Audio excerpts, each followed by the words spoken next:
ಇವಳಂತೂ ನಾ ಬಯಸಿದ ಸೋಗೆನೆ ವಾದಿರಾಜ ಪಲ್ಲವಿ. ವಾ ಪಲ್ಲವಿ, ಹಾಯ್. ನಾನೇ ನಿನ್ನ ತಂದೆ ವಾದಿರಾಜನ ನ್ಯಾಯವಾದಿ ತ್ಯಾಗರಾಜ್ ಅಂತ. ನೋಡೋ, ನೀನು ಪ್ರತಿಯೊಂದು ಸಾಲಿ ಸಿಕ್ಕ ಕೂಡ ನಾಟಕ ಮಾಡ್ತೀಯ. ಯಾರು ಯಾರು ಅಂತ ಕೇಳ್ತೀಯ. ನಾನು ಯಾರು ಅಂತ ನನಗೆ ಚೆನ್ನಾಗಿ ಗೊತ್ತು.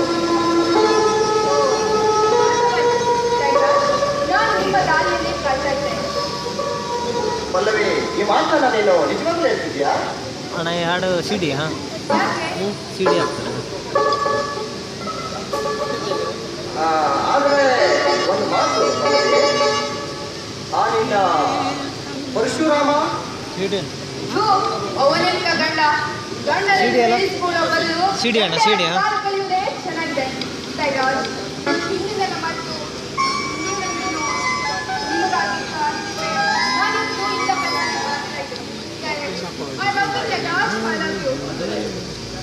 ಏನೇ ಪಲ್ಲವಿ, ಲವ್ ಯು ಟು ಅಂದರೆ ನೀನೀಗ ಕಾಮಕ್ಕೆ ತಕ್ಕ ಮುತ್ತಿನ ಹೆಣ್ಣಿನಂತೆ ನನಗೆ ಕಾಣಿಸಿದ್ಯಾ?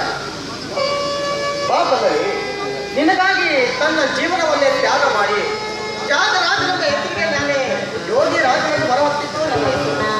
ಬಾ ಪಲ್ಲವಿ, ಈ ಮಲಪ್ರಭಾ ತೀರದಿ ಭಾರವಾದಲ್ಲಿ ಮೋಹಕ ರೂಪವನ್ನ ಹೀರಿ ನಿನ್ನನ್ನು ಸುಖರಾಗಿಸುವೆ.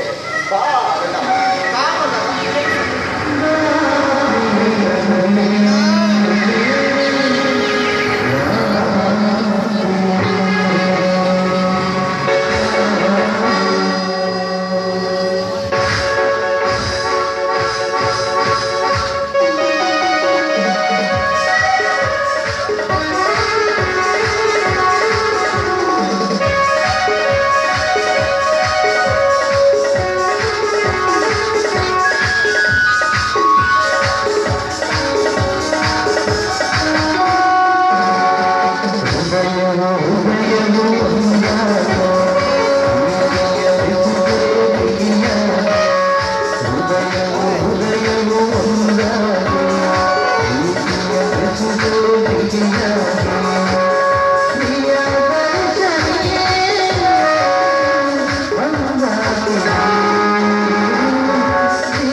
ಅದನ್ನ ನೀನು ತಪ್ಪು ತಿಳ್ಕೊಬೇಡ.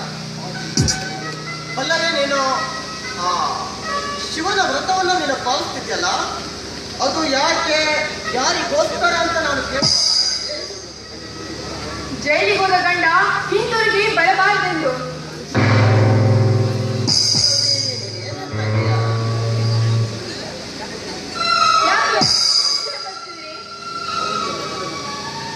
ಅವನು ನನ್ನ ಗಂಡನಲ್ಲ, ಅವನೊಬ್ಬ ರಾಕ್ಷಸ.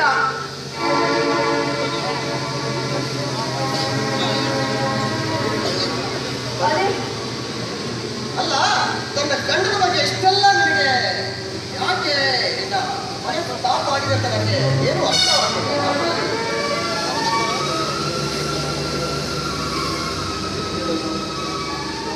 ಅದೇನೆಂದು ಹೇಳಾರೆ. ಅಂದ್ರೆ ನೀನು ನನ್ನಲ್ಲಿ ಒಂದು ಮಾತನ್ನ ಕೇಳುವ ವಿಚಾರದಲ್ಲಿ ಇದೆಯಾ? ಅದೇನೋ ನೀನು ಧಾರಾಳವಾಗಿ ಕೇಳ್ಬೋದಲ್ವಾ? ಅದಕ್ಕೆ ನಾನೇ ತಕ್ಕ ಉತ್ತರವನ್ನು ನಾನು ಕೊಡ್ತೀನಿ ನಿನಗೆ. ಯಾಕೆ ಅದಕ್ಕೆ ವಿಚಾರ ಮಾಡ್ತೀಯ? ಧಾರಾಳವಾಗಿ ಕೇಳು.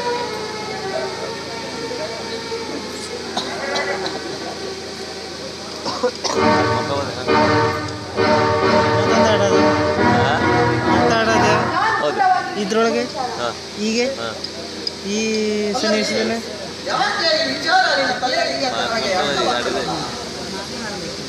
ಅವನೊಬ್ಬ ಮೋಸ್ಕರ, ಅವನು ಕೊಲೆ ಮಾಡಿದ್ದಾನೆ.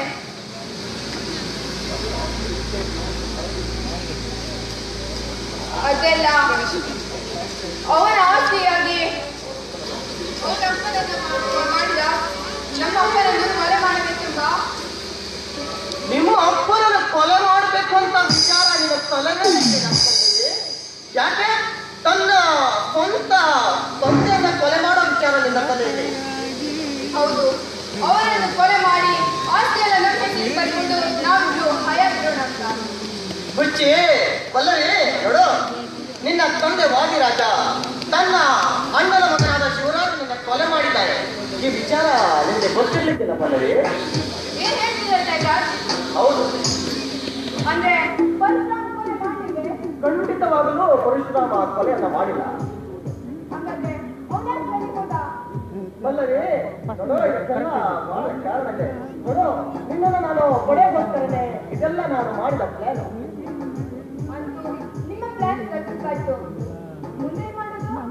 ಮುಂದೆ ನೋಡು, ಆ ಲೋಕಪ್ನಲ್ಲಿರುವ ಪರಶುರಾಮನನ್ನ ಅಲ್ಲೇ ಡೆತ್ ಮಾಡಬೇಕಂತ ವಿಚಾರ ಮಾಡಿದ್ದೀನಿ. ಹಾಗೆ ನಿಮ್ಮ ತಂದೆಯವರಿಂದ ₹1,00,000 ಕೂಡ ಇನ್ಸ್ಪೆಕ್ಟರ್ ಕೊಟ್ಟಿದ್ದೀನಿ. ಅದೆಲ್ಲ ಆಗು ಹೋಗುವ ವಿಚಾರ.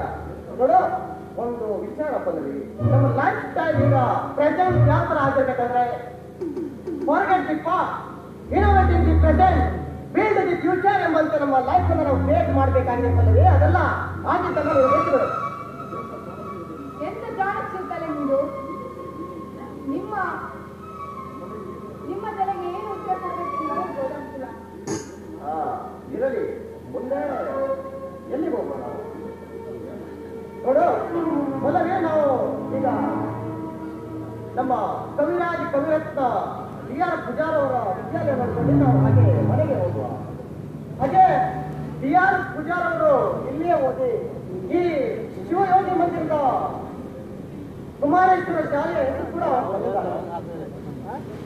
ಅಂದ್ರೆ ಆ ಕವಿಗಳ ಆಸನ ಬೇಕು. ಅಂದರೆ ಪಲ್ಲವಿ, ನನಗೆ ಕವಿಗಳು ಆಗುವ ಆಸೆ ಇಲ್ಲ. ಆದ್ರೆ ನನ್ನ ಈ ಅಭಿನಯಕ್ಕೆ ಅವರ ಕೃಪೆ ಇದ್ರೆ ಸಾಕು. ಆದರೆ ಪಲ್ಲವಿ, ಈ ಒಂದು ಅಭಿನಯದ ಉಪಯೋಗಾನದಲ್ಲಿ ಇನ್ನೊಂದು ನಮಗೋಸ್ಕರ ಮತ್ತೊಂದು ಗೀತೆ ನನಗೆ ಹಾಡಲಾಗ.